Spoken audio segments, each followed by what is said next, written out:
வணக்கம் நண்பர்களே, நான் பொன்மொழி திருநாதன். இது வைப் வித் ட்ரைப்.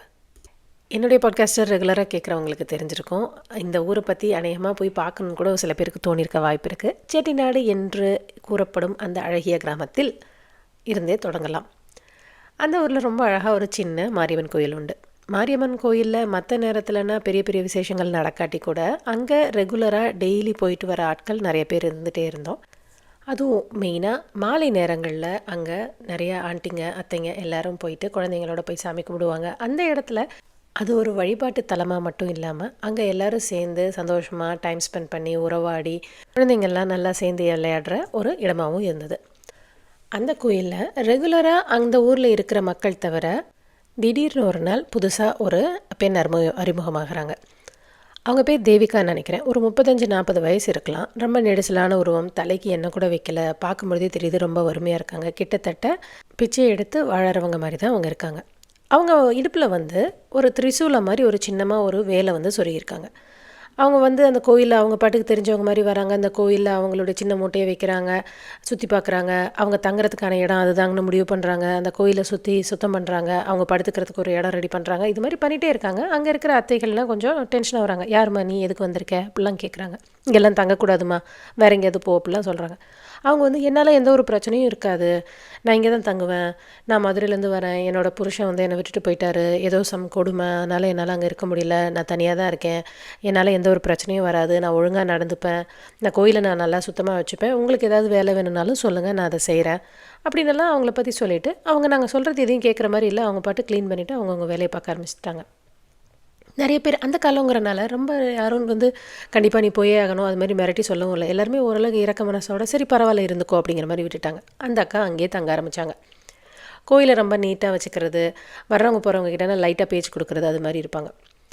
யாராவது வேலை கொடுத்தா அந்த வேலையும் அவங்க செய்வாங்க. கொஞ்சம் அதுக்கு ஏற்ற மாதிரி காசும் வாங்கிப்பாங்க. ஒரு நாள் நான் கோயிலை சுற்ற போகும்பொழுது அந்த கோயிலில் வெளியில் அந்த அக்கா அந்த வளாகத்தில் உட்காந்துட்டு சமைக்க ஆரம்பித்தாங்க. அதை நினச்சி பார்க்கும்பொழுது இப்போயுமே என்னோடய அந்த நாக்கில் நீர் விடுறதை தடுக்க முடியாது. சின்னமாக ஒரு குட்டி குண்டாக வச்சு நல்லா ரைஸை அழகாக அரிசியை வடித்து எடுத்தாங்க, சாதமாச்சு எடுத்து வச்சாங்க. அடுத்தது இருக்கிற காய்கறிங்க யாரோ கொடுத்ததை வச்சு வெங்காயம் தக்காளி அது மாதிரி ரொம்ப பேசிக்கான காய்கறி தான் இருந்துச்சு, வேறு எந்த காய்கறியுமே இல்லை. வெங்காயம் தக்காளி பச்சை மிளகாய் எல்லாம் போட்டு நல்லா வதக்கி நல்லா சுட சுட சுட அதில் தண்ணியெல்லாம் ஊற்றி அப்படியே நல்லா கொதிக்க விட்டாங்க. அது பார்க்குறதுக்கு ரொம்ப மனமாக இருந்தது. ஏன்னா உப்பு காரம் எல்லாமே போட்டாங்க.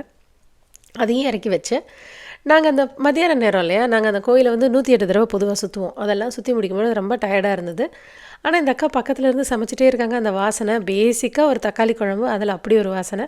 அதை சமைச்சு முடிச்சுட்டு இறக்கும் பொழுது சாப்பிட்றியா பாப்பா அப்படின்னு கேட்குறாங்க. எனக்கு அப்படி ஒரு சந்தோஷம். ஆஹா, நம்மளை சாப்பிட விட்டுருவாங்களோ அப்படின்னு சொல்லிட்டு எங்கள் அம்மாவை பார்த்தா எங்கள் அம்மா ஒரே ஒரு முறை அதெல்லாம் பண்ணக்கூடாது அப்படின்ட்டு. சரி ஓகே அப்படின்னு சொல்லிட்டு அவங்க என்ன சாப்பிட்றாங்கன்னு சும்மா அங்கே நடக்கும்பொழுதே அப்படியே லைட்டாக எட்டி பார்த்தா அழகாக சாதத்தில் கொட்டி அவங்க சாப்பிடும்போது அப்படி ஒரு சந்தோஷம் எனக்கு. இது மாதிரி தான் தேவிகா அக்கா அவங்கள நாங்கள் வேல்முனின்னு கூப்பிட ஆரம்பித்தோம். ஏன்னா அவங்க ஒரு வேலை சொருகியிருக்காங்க, அவங்க முனிவர் மாதிரி இருக்காங்க, அதனால் வேல்முனி அப்படின்னு நாங்களே ஒரு பேரை வச்சுட்டு எங்களுக்குள்ளேயே அவங்கள அப்படி கூப்பிட ஆரம்பித்தோம். அவங்களோட ஸ்டோரியை கேட்கும்பொழுது அவங்க சொல்லுவாங்க, எதுக்கு இந்த வேலை வச்சுருக்கீங்க அப்படின்னா, ஆம்பளைங்களெல்லாம் நம்ப முடியாது, யாராவது என்கிட்ட தப்பாக நடந்துக்க வந்தாங்கன்னா நான் இதை வச்சு குத்திடுவேன் அப்படிம்பாங்க. நான் அப்போ ரொம்ப சின்ன பிள்ளையாக இருந்தனால ஐயோ இந்த அக்காவை பார்க்கவே பாவமாக இருக்குது, யார் போய் வம்புழுக்க போகிற அந்த அக்காவை, அப்படிலாம் கூட யாராவது இருப்பாங்க அப்படின்னு சொல்லிட்டு நான் நினச்சிட்டு இருந்தேன். இப்போ நினச்சி பார்க்கும்போது தெரியுது அது எந்த அளவுக்கு நான் அப்படியே அறியாமையோட ஒன்றுமே தெரியாமல் இருந்திருக்கேன் அப்படிங்கிறது இப்போ தான் எனக்கு புரியுது. அந்த அக்கா சில மாதங்கள் அங்கே தங்கியிருந்திருக்கலாம்.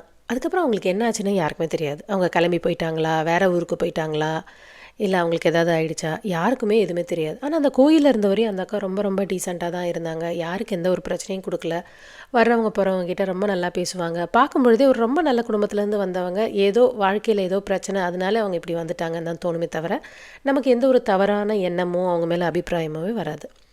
அதுக்கப்புறம் அந்த அக்காவை வேறு யாராவது வேறு எங்கேயாவது பார்த்ததா சொன்னாங்களா அப்படிங்கிற செய்தி கூட எனக்கு எதுவுமே ஞாபகம் இல்லை. எனக்கு என்ன வியப்பாக இருந்ததுன்னா, நல்லா வாழ்ந்தவங்க தான். அவங்க ஓரளவுக்கு வசதியான வீட்டில் தான் வாழ்ந்திருக்கணும். அவங்க சொல்கிற கதையெல்லாம் கேட்டால் அப்படி தான் இருக்குது.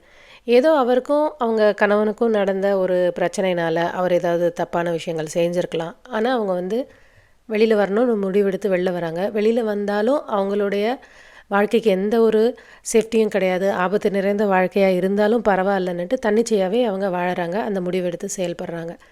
இது எப்படி அவங்களுக்கு அந்த தைரியம், குருட்டு தைரியமாக இருக்கலாம், முரட்டுத்தனமான தைரியமாக இருக்கலாம். ஆனாலும் எப்படி இந்த உலகத்து மேலே உள்ள நம்பிக்கையா இல்லை தன் மேலே உள்ள நம்பிக்கையா எப்படி அவங்களால தனித்து அது மாதிரி இயங்க முடிஞ்சது?